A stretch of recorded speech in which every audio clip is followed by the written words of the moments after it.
By the way, everything I'm sharing here is something that either I have done from experience or that my clients have done, so no shame in anyone's game. This is just an informational video to empower all of us to do better and to feel more energetic, healthier, and also perform better so that we have more time at the end of the day to live our best lives.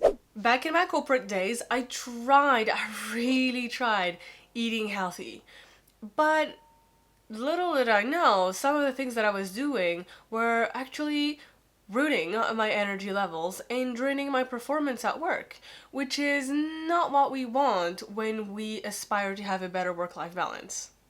So in today's video, I decided to share the biggest mistakes that a lot of busy professionals out there are making that are draining their energy levels and distracting their focus, which then causes them to feel exhausted at the end of the day and not have enough energy to live their best life after work.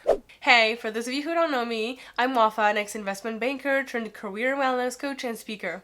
And on this channel, I love talking about everything related to career fulfillment, self-care, health and wellness, and burnout prevention. So if any of those topics sound good to you, make sure you smash the subscribe button and like this video. That always makes my day. So the first habit that may be ruining your energy levels is skipping meals. I remember back in my corporate days, sometimes I would be so busy that I would completely skip breakfast. And so I would just arrive to the office, expect to get a nice breakfast downstairs, or maybe open up the quick breakfast that I prepped for myself leaving the house and eat it at the cafeteria. But as soon as I got to my desk, I would see a couple of important emails, and then my attention would be sucked into these emails and I would get into work and thinking, okay, one more thing, and then I never made it to the cafeteria.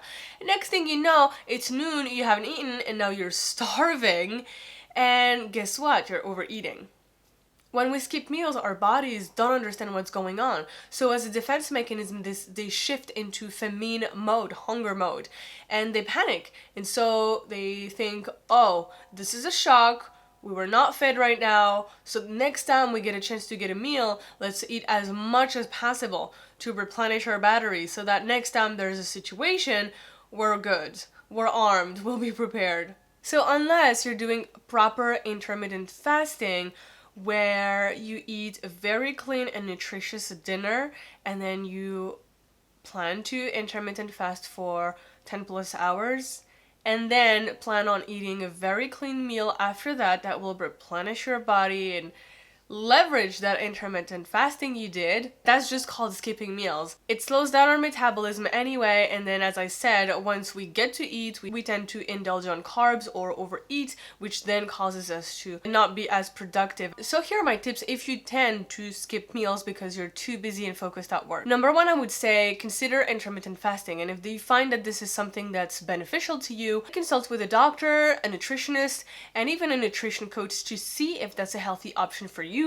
And then you can go ahead and prep, clean dinners and then clean breakfast meals that you will break your fast. If your concern right now is just to know what's the next healthiest thing you can do to just avoid skipping meals at work and sustain your energy levels in a healthier manner, then my suggestion would be either, number one, to pre-order your meals while you are in the morning in the subway. So it's the morning. I suggest you to pre-order your meal so that it gets delivered for noon, so that before you arrive to the office, your meal has already pre-scheduled in that healthy place, healthy restaurant. You've selected your meal, and so as soon as you get to your desk, and before you open up your email or before you bump into your boss, your meal, your lunch is scheduled for, it's going to arrive, you don't even have to think about it. And then in case you don't have time, worst case scenario, you can just set aside a few minutes to eat it and then move on and get back to work. This tip works really well for lunch and for dinner. For breakfast, you could do that for breakfast as well, but typically people don't really order things for their breakfast on a daily basis. So my second tip is to get started with meal prepping. And I would suggest you to just practice meal prepping with one meal. Focus on the meal that you tend to skip the most. If it's breakfast, then focus on meal prepping all the breakfast for your work week so that you're not tempted to just skip that and get to work and rush through the movements. Focus on preparing something very healthy and easy to eat. In my case, I love preparing keto egg cups.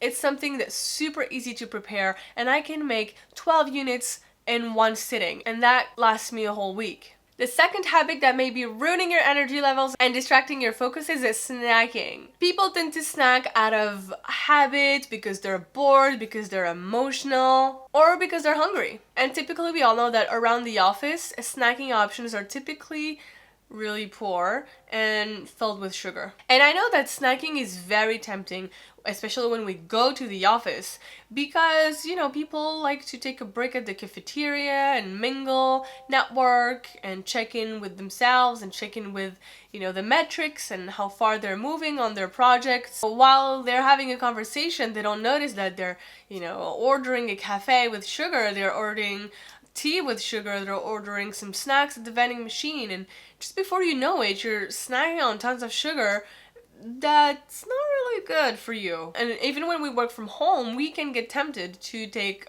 one too many breaks and eat cookies and cakes and other side snacks that are not really healthy for us. So snacking is definitely not a good habit for our bodies for many reasons.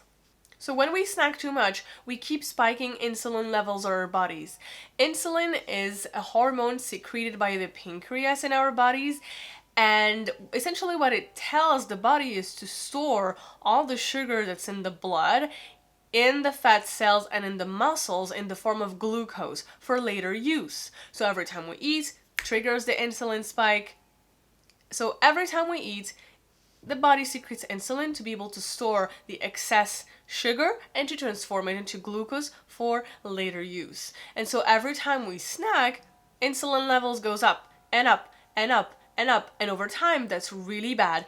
And so what happens is that over time our bodies become less and less sensitive to that insulin, and that's really bad because it can create causes of pre-diabetes, meaning that every time we eat, there's a lot of sugar in the blood, and so the cells now become resistant to that insulin that tells them, hey, store that sugar, it's really toxic when it sits in the blood, but the cells don't really respond and store that in the muscles or in the fat cells.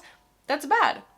Also, another thing is when we eat, the excess sugar in the blood is stored in the form of fat, and so snacking too much can really make it hard to lose weight. Another reason why snacking is really unhealthy is it creates a sugar peak, a sugar rush in our bodies. So after you've taken that cafeteria break, you feel good, you feel recharged, you go back to work.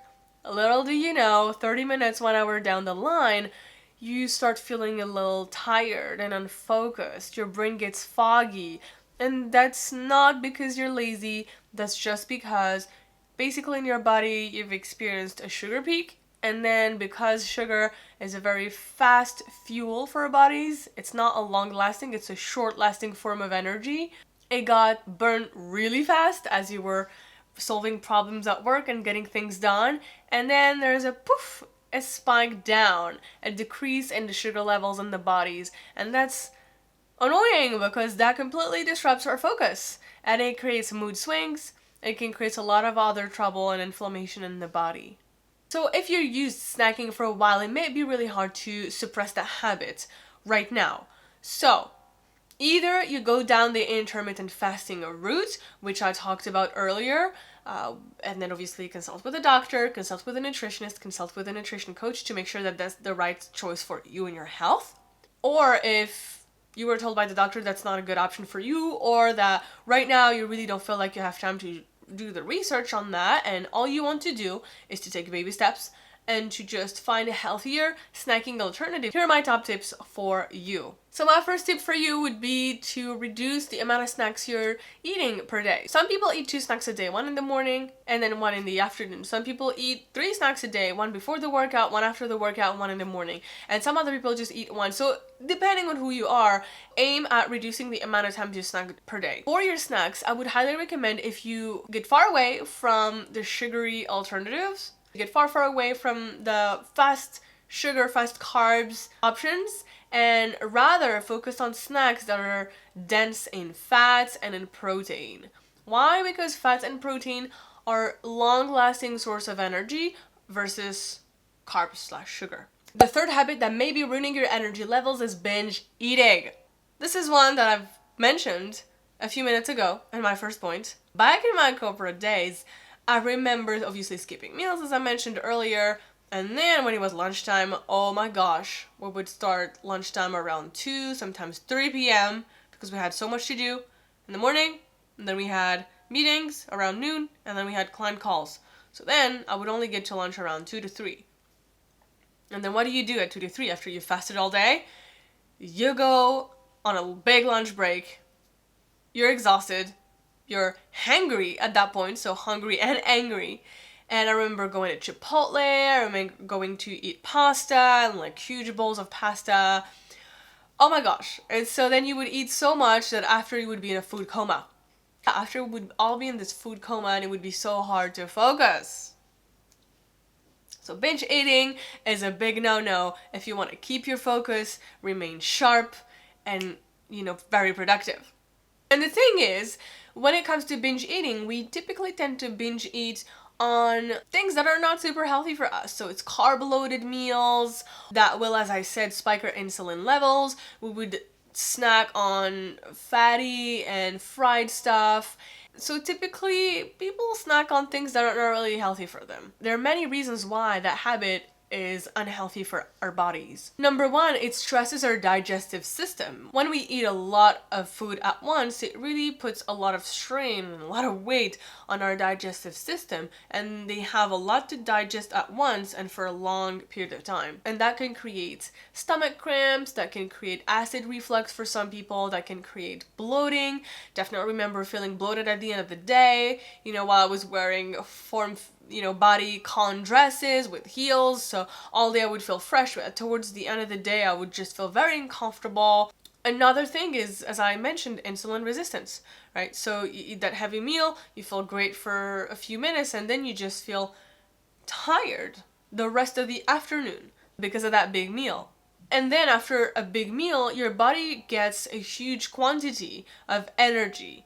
And so what does the body do? If you're not using that energy right now, it's going to store it for later. And so therefore, the body stores it at fat. So you store more fat, you gain weight. And because of the insulin spike that I mentioned earlier, that can create mood swings, that can create cravings for later. So typically after a huge meal, you may be good for dinner, but then the next morning for breakfast, you may have a huge appetite.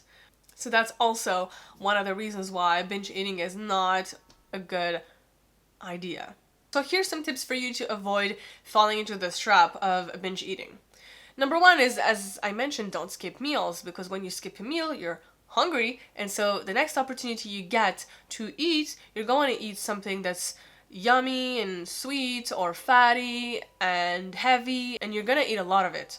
So number one, avoid skipping meals so that you have normal hunger levels when it's time to eat. Number two is to prepare meals you really enjoy, from breakfast to dinner, and that really bring you joy. And that will avoid you having a meltdown when it's lunchtime and think, ooh, I want to eat something so yummy today to reward myself or to feel better after so much stress, and go to Chipotle or restaurant of your choice and order something super, super indulging. That's my go-to technique for meal prep, to make sure that even when I see yummy treats around me, I still stick to my food. I'm not saying that I'm perfect at it, but honestly, 90% of the time when I prepare meals that I love, I don't get tempted anymore by other people's food. Even though it's yummy, I'm like, okay, yeah, but I prefer my food. Another amazing tip I have for you is to eat protein. Eat protein-dense meals. It's incredibly hard to binge eat a lot of protein. Even vegan options that contain a lot of protein, for example, spinach and lentils, it's very hard to just binge eat. Have you seen someone who binge eats on lentils, on tofu? No, nobody does that. People usually binge eat pasta, pizza, fried chicken, cakes, cheesecakes, cookies. So there you go. Focus on meals that are protein dense, and you'll see if you binge eat with chicken breasts or tofu or lentils. I don't think so. The fourth eating habit that may be ruining your focus and ruining your energy levels is not drinking enough water. Being dehydrated distracts our focus because it may cause a brain fog and dry mouth and just feeling very sluggish and low energy and lethargic. How many times did this happen to me? I'm sitting at my desk and I haven't brought enough water, and so at first I'm feeling hydrated and fresh and sharp, but then a few minutes/hours later, I'm just feeling slow and I feel hot out of a sudden, and I think that I'm craving food, or no, that's because I'm dehydrated. And so you may be too. So make sure that you drink plenty water throughout the day. A few months ago, when I first reopened this YouTube channel, I filmed a short where I shared one of my favorite infusion. I think it was a ginger detox, cinnamon and clove infusion. You can go and check it out. I'll put the link in the description box. Right now, I'm all about cardamom infusions, and I'm still drinking a lot of lemon juice infused water. For me, my go-tos are infusions because it just makes my water taste so much more interesting. If plain water is great for you, then bring huge bottles of water to your desk, whether it's your home desk or your office desk. Stack a bunch of bottles of waters in there in the drawer or under the desk to make sure that you're always stacked up. And if you prefer sparkling water, do the same. If you're more into infusions like me, then prepare them the night before, the day before. Store a few bottles in your fridge, and so that every day before you get out of the door, you have a prepared infusion in a big bottle already. Here you have it for today's video. So hey, remember this. The core message of this video was not to tell you to be perfect and switch your diet completely from 0 to 100. No. So make sure right now all you do is to identify the next baby step you're going to take to improve your eating habits, to improve your energy, your focus, your performance. And then when you have time, when you feel ready, and if that's a priority for you, then you can get fancier into the nutrition habits, consult with a doctor, a nutritionist, a nutrition coach, and then deep dive into this nitty-gritty of nutrition, like drinking more electrolytes and eating vegan, or transitioning to vegetarian meals, etc., intermittent fasting, etc. If you were doing one of the mistakes that I shared in this video, chances are you have a lot on your plate at the moment. Pun intended. But that means that you have so much going on that you probably felt overwhelmed and you're busy and you don't really have time to give a lot of thoughts about your nutrition and your diet and your meal prep and everything.